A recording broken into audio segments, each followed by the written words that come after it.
You have to work these leads every single day. You have to have the team that answers your leads and follows up, and forget getting them into the office. The surgical part, the selling part, that's the easy part. 90% of the legwork is getting them into the office. Totally. Because if you have a chance to get them into the office, you have a chance to present yourself. Get into it. All right, Dr. Ryan, tell me a little bit more about your journey in dentistry and what kind of made you decide to become an oral surgeon. Well, I started off, I was at the University of Southern Mississippi. I'm from Mississippi originally. And one of my roommates was in dental school, or was going to dental school at University of Mississippi in Jackson. And so, I really started looking into it. I ended up taking the DAT exam, which is the entrance exam for dental school. And I ended up at LSU Dental School in New Orleans. I then, during that time, decided to pursue oral surgery. And in 2006, I went to Emory, where I attended Emory Medical School and did my oral surgery training there. About a year after graduating in 2012, I bought my first practice in Denver and kind of started off from there. Was that NuSet? No, it actually wasn't. It was a small office, and that's what I'll talk about. But I really focus on buying smaller oral surgery practices, and I kind of build them. I add that external implant marketing to them. My first practice in 2013 was called Mountain Oral Surgery. And then when I bought Mountain Oral Surgery, I guess we'll talk numbers. I'll talk numbers. I mean, I paid $300,000 for that first practice. I thought that my world was ending. I was in debt. I didn't know what to do. I was so scared. And, this whole journey, that's kind of what, there's nothing that says 100% you're going to be successful the first time, right? Like with everything is a risk. But my first year, I think that office was doing like $500,000 in sales. I bought it in 2013 and then I sold it in 2022. What essentially happened, what I was doing at Mountain Oral Surgery, it was really mainly oral surgery, wisdom teeth, putting in a few implants here and there. I brought on a prosthodontist and we started dabbling in the full arch, mainly working with referrals. So we really weren't doing external marketing. I started some external marketing and I want to say 2018. Again, I started with Progressive. My budget was $3,000 a month and I thought the world was ending there. Because, again,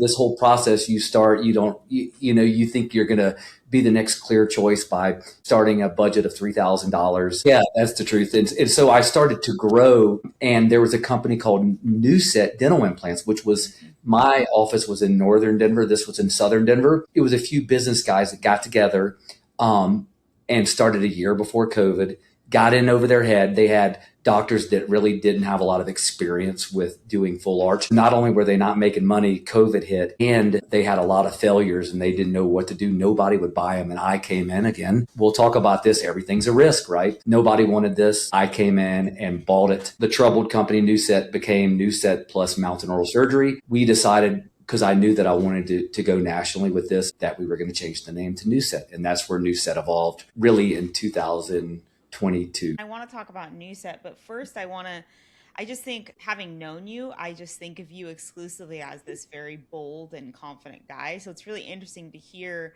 about this different version of Dr. Ryan with this first acquisition kind of shaking in your boots at this cost of this practice and the marketing spend, but you still did it. Talk to me a little bit about that time. Like, I'm sure people come out of dental school and they're wondering, should I buy my first office? Like, what is it about you that pushes you toward risk? Well, these are calculated risk. It's kind of like when you buy a home, it's really hard to fail.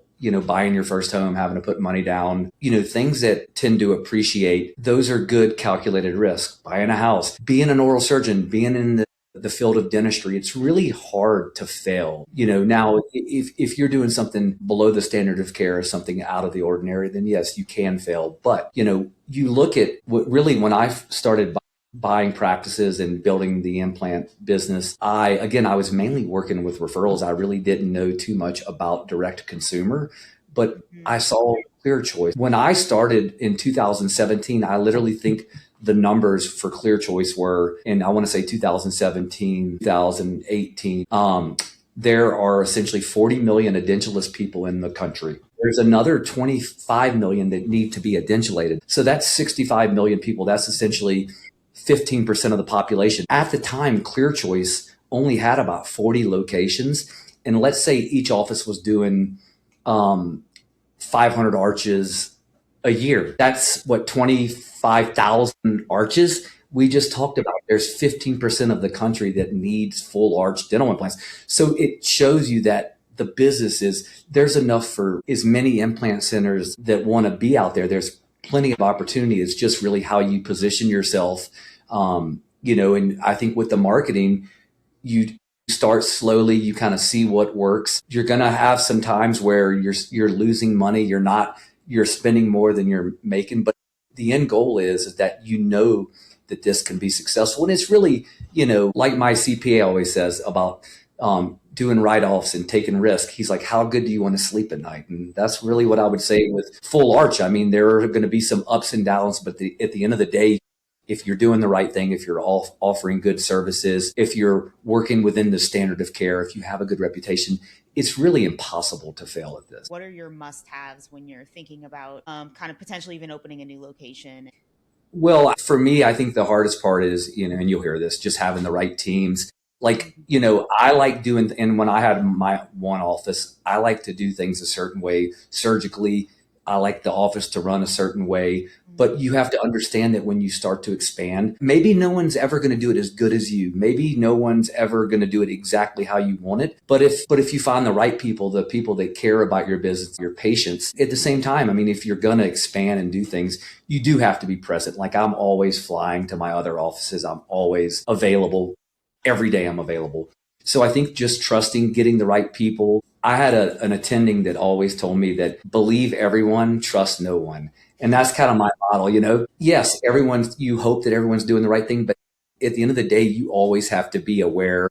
I talk to every office every day. Like you guys, I talk to Carissa all the time. I mean, I'm hands-on. I do the surgical part. I do the business side. I call patients. I do everything. And I think that, you just have to, when you take that leap, you just have to understand that I really think that no one's going to do it exactly how you want to do it, but that's okay. You can still be successful. Talk me through a little bit of the first NuSet acquisition. You went off and you said, I think I have something here. So talk to me a little bit about why you went on to decide to move into 4 different markets and ongoing, and what is the kind of vision here? Well, during COVID, I started my model for me that works is to be successful, you don't need to go out and buy an office that's doing $2 million in implant sales a year, because it's so easy to build that up to where you pay little to nothing. So my model for me is I buy small little oral surgery practices that are in areas where I like to have an airport where I could get in and out because I'm always traveling. So that's a big thing. How accessible is it for me? And really, I always look. My model for me, if there's a ClearChoice around, I know I'm going to be successful because they've done all the legwork for me, all the geographical mapping to see, who can afford what. And so really, if there's a ClearChoice around, if there's a nice size airport, that helps me lean to those markets. And then also, I look at the numbers. I like to buy practices that only do oral surgeons that are working 1 day a week and are trying to just get rid of their practice. Really, all I need is an office to work out of, and I pay $200,000-300,000 for practices, and then I turn on the marketing. I mean, literally, Nashville, for instance. I bought Nashville 3 years ago, and it was doing $400,000 a month. This year, it's 3 years later. I mean, I think we're going to do like $8 million this year. It's so easy to do. That's why I'm like, you don't have to go out and buy this big practice and get in debt, pay $1 million for a practice. Build it yourself, work with good people, work with good marketing agencies such as the Implant Engine. Do the right things and all of it will come. I can assure you that it's impossible to fail. Have I failed in offices? Yes. My Scottsdale office, that was one office that I wasn't really able to spend a lot of time there. To me, Scottsdale is probably the worst market in the US. Doctors are selling, arches for $8,000 an arch. At the end of the day, I decided to close that one because my other officers are so fruitful. And that's another thing that you have to be ready to do is, when you acquire an office for $200 or $300, sometimes it doesn't work. You know what? Sometimes you have to just accept it and say, you know what, I'm going to close this office down and move on and work with another office. So that's the whole thing about not getting into a lot of debt with these offices, just understanding that not every office is going to be successful. Have I been successful in everything that I've done? Absolutely not. I've had failures. I've had to close offices, but just know that the end game is that this is extremely profitable and we're doing good things. We're changing people's lives. So I think it's a win-win for everyone. Yeah, I love this. Your model is brilliant because basically what you're saying is I'm going to dabble in this market and see if I can make it work at as low risk as possible. But to do that, you have to believe in marketing. And I think so many dentists come to us and marketing is their enemy. And that's the mindset that they have. It is not their partner. And I get it because they have been, burned by folks in the past and they haven't seen success with it. At the same time, you're saying marketing is essential to my growth plan. And it is the element that kind of makes this all tick.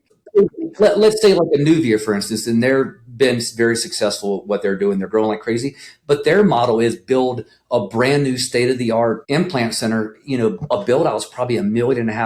I don't have enough capital, and that would definitely not like to spend that kind of money on a market that I'm not sure I will be successful at. Like for me, that's why I buy these little practices and then build the marketing up and then it flows in and I really have no risk. I literally have, other than the marketing expenses, I have zero risk. And so that's my model that's worked really well. So for someone that's, really, I think jumping in the game, your office, don't be afraid to market. Like I said, for me, if there's a Nuvia, if there's a Clear Choice within a 20-mile radius, you're going to be fine. They've done all the legwork for you. But I can tell you that you're not going to start with marketing doing $5,000 and expect to get 10 arches the next month, and so that's not going to happen. And then at the same time, I think that a lot of the marketing companies don't tell you this, but you have to have a good team that's answering the phone, that's following up with the leads. And when I say following up with the leads, I'm not saying the leads come in and you call them one time and they don't answer and you say, hey, this is NuSet. We'd love to have you as a patient.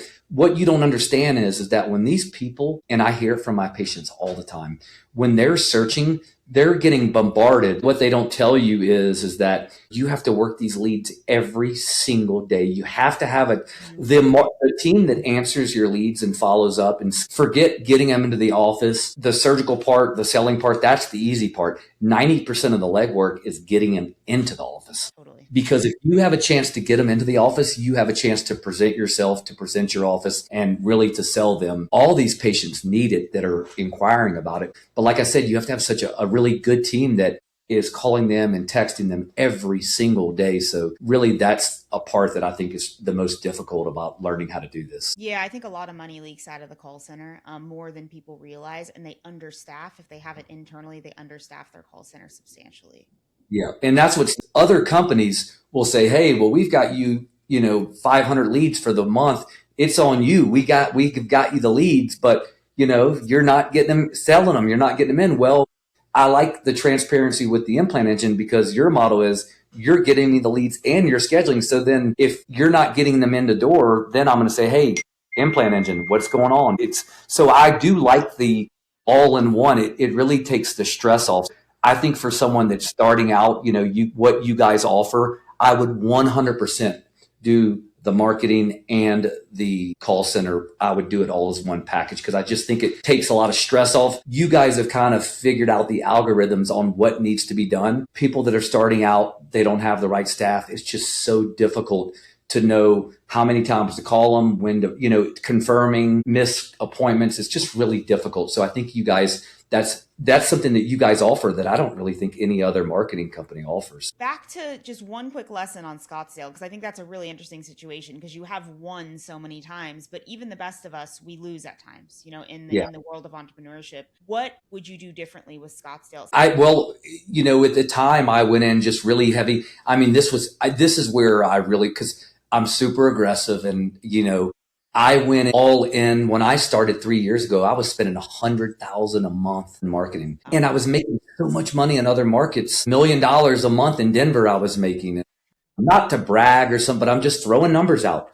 And I was losing I probably lost $2 or $3 million in Scottsdale. And I don't want to scare anyone and say, but that was just a lesson where it was so hard. I was trying to sell arches for $55,000 a double arch, and people were selling for 7 or 8 thousand. And on top of that, the Scottsdale dynamic is there are people there in the winter and they're not there in the summer. So I still think that whole dynamic of offering $7 or $8,000, I didn't know my market. That was where I failed. What I would say in Scottsdale is I didn't know my market. I failed there.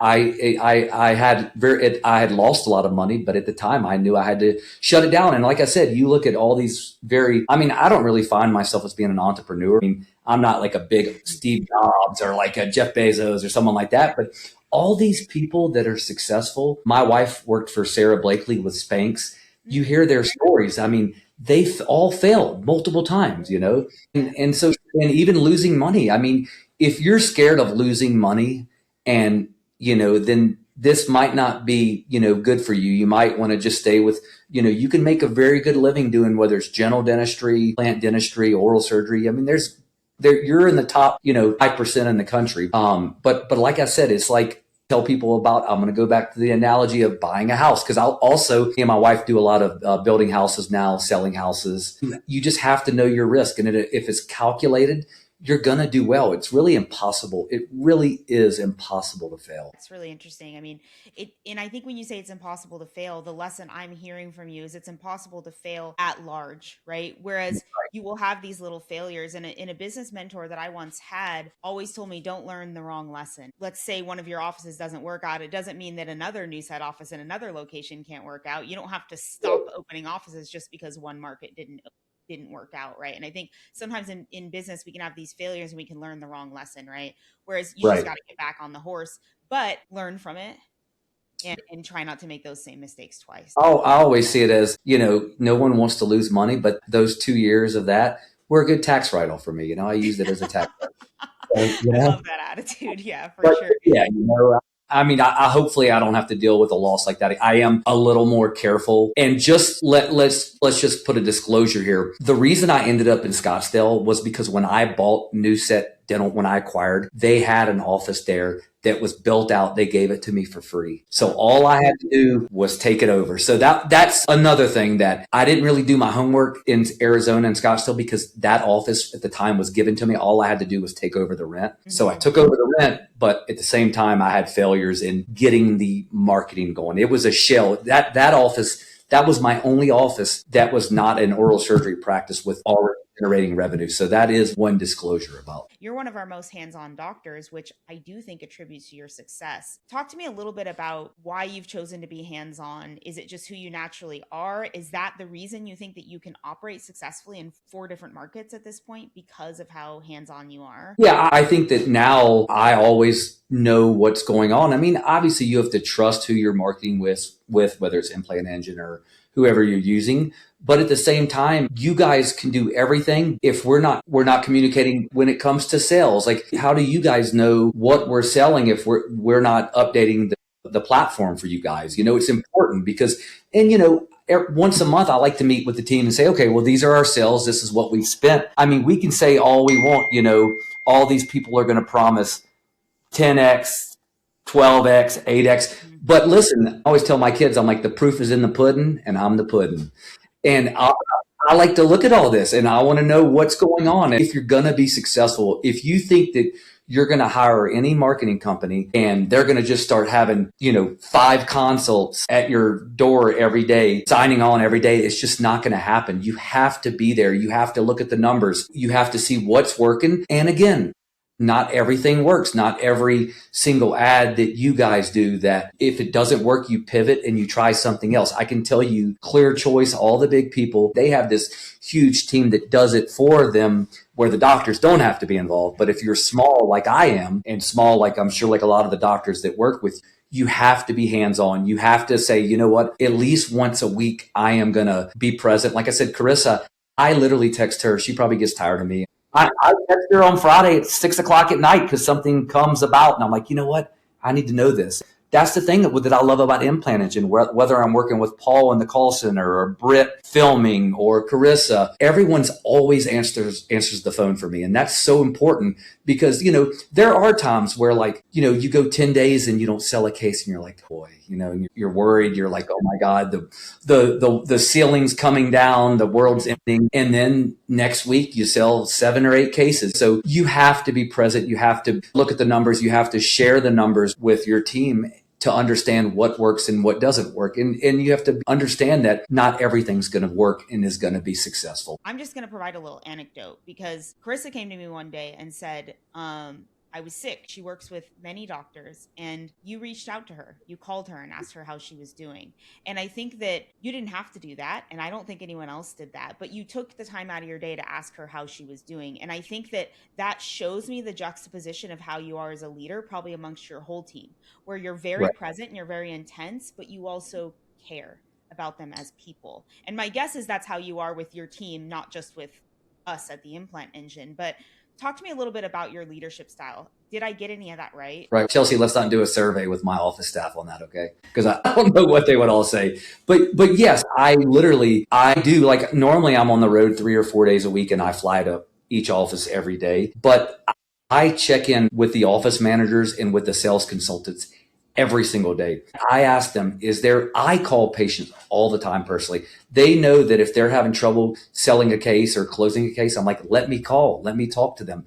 Let me see what I can offer. And so I call patients every single day. I came from small, humble upbringings. Mom was a teacher. My dad sold used cars. And so, I don't, think that I'm like, hot stuff or think I'm better than everyone else. If a rep is coming to my office and wants to talk, I never am rude to the reps. I always tell them to come back and talk to me. I might be in surgery, but I just feel like that, everyone's out there working, trying to, make a living. And I respect that. So that's why kind of like I'm always, there to talk to people. I mean, even my employees, my success is their success. And so if they're working their butt off, I'm going to bonus them. I'm going to do things special. I'm always like, if someone needs a car payment, made and they can't, or they need extra money, I'm always there for my employees, because really at the end of the day, without them, they do all the hard work. You know what I'm saying? And so you have to just be there. You have to, if someone's maybe not doing it how you want it, you don't scream at them.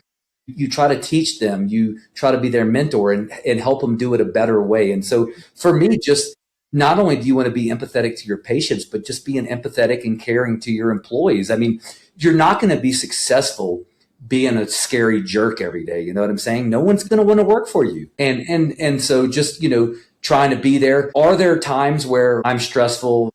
I'm not selling anything. I've had a long day. The surgeries didn't go as planned. Yes, that happens. Can I be grumpy? Yes. But what I always try to do is just try to realize, hey, these employees, they're working hard for me. They're staying till 7 o'clock at night to get these last set of teeth screwed in for these patients. And so you just have to look at it like, everyone has their own life. And, if they're working hard for you and they're making me money and making me successful, you need to reciprocate that. And that's really what I try to do. Yeah, totally. Talk to me a little bit about how you deal kind of on a personal level, because I'm sure you have moments of burnout, doubt, exhaustion. I mean, you talk to me about you're doing real estate. You're also a huge team at this point. So what do you do to kind of maintain mentally? So I am kind of crazy. I like start my first surgeries at 4:30 every morning. I do a lot of surgeries, but I think the most important is you try to eat healthy. Working out is important. I have a concierge doctor. I think that, I have someone that I talk to.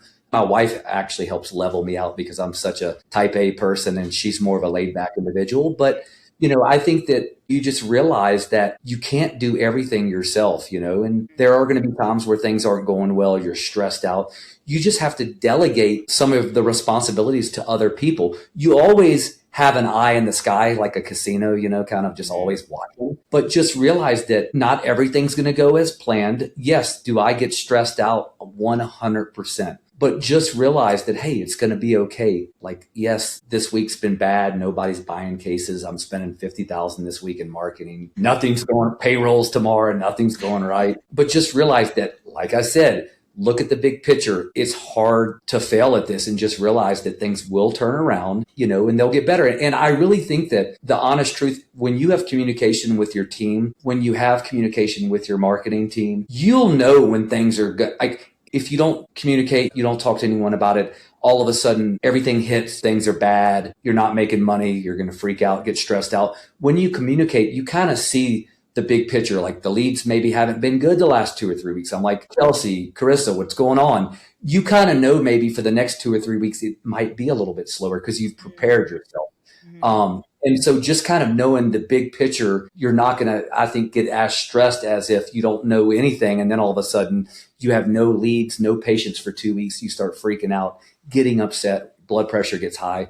I think that if you're just better prepared, that's not going to happen. But no matter what, when you talk about doing marketing, spending a lot of money, it's going to be stressful at times, Mm-hmm. 100%. It's Yeah, just the for way it sure. Yeah, I think you do better than most at in moments of pressure, zooming out and reminding yourself, I've been here before. You have the data and you have the context and the maturity to say, look, I've been here before and I came out of it, and this is what I did to come out of it. And like the sky isn't falling. is. Yeah, and like we talked about, those 45 million people, or 15% of the population that needs this, didn't disappear overnight, right? And can we talk about cost for a second?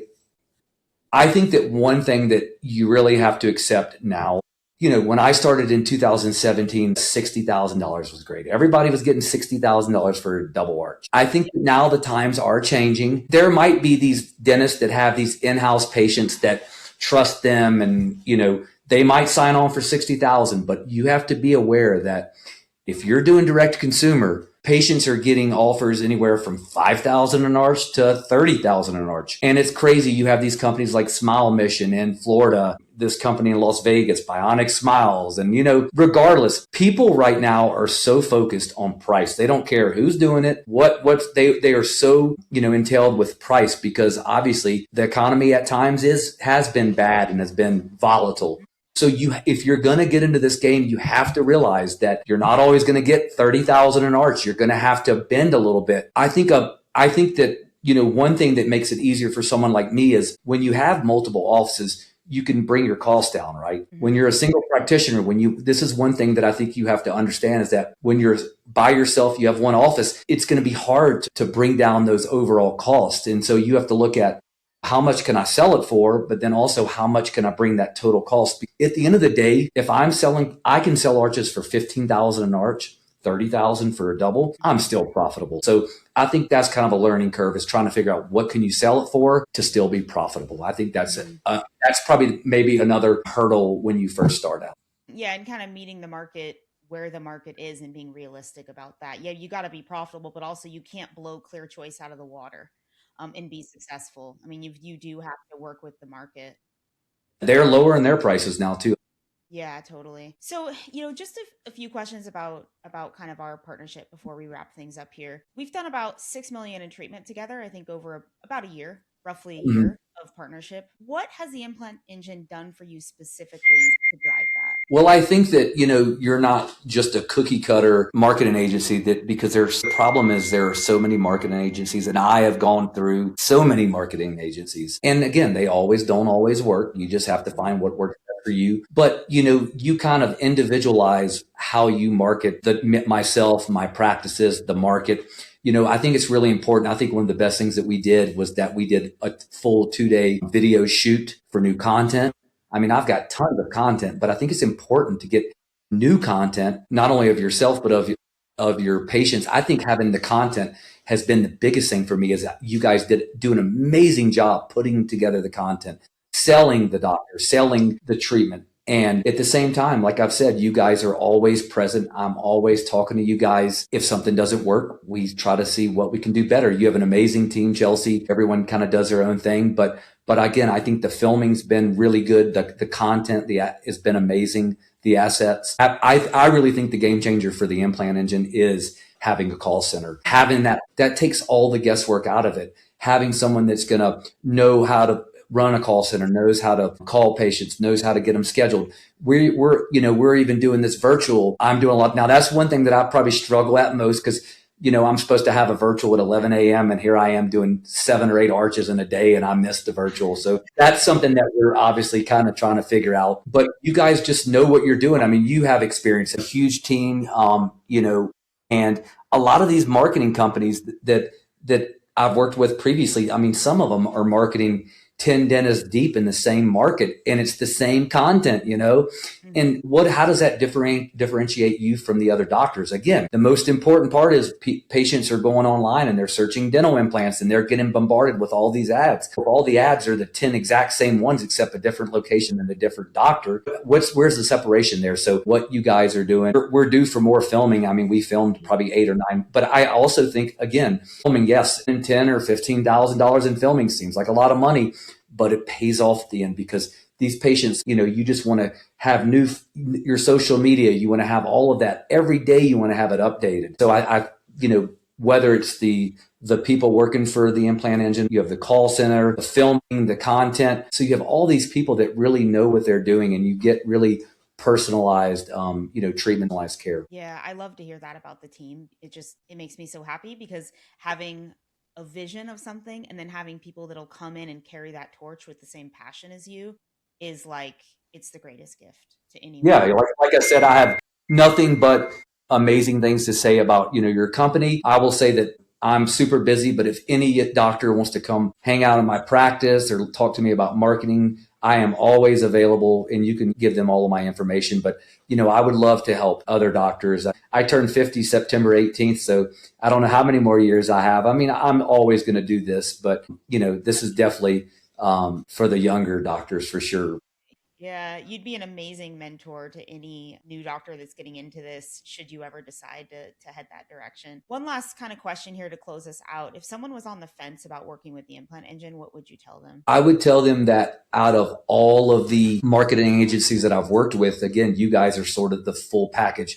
You're going to be able to create new content that's all the marketing companies create content, but you're going to be able to individualize that content, understand that where they are, their market, what you guys can offer is just going to be so much different with the other marketing companies are offered. Again, you guys come with experience, multiple staffing, multiple people of your company have worked with other implant companies. So you have that. And then also the call center. I think the call center is everything. I mean, it's built in. It's like turn the light on and go to work. And I really think that's really probably the biggest asset for you guys is, and again, just everyone being readily available. And I can tell you that you're not going to get that, you know, everywhere else. And again, look at me. I mean, I have multiple implant centers. I'm talking so, you know, good about your company. I mean, that right there is proof. So, you know, I would say that if you're, you know, kind of on the fence, I think the implant engine is a great start, you know, for your full arch journey. Yeah, that's amazing.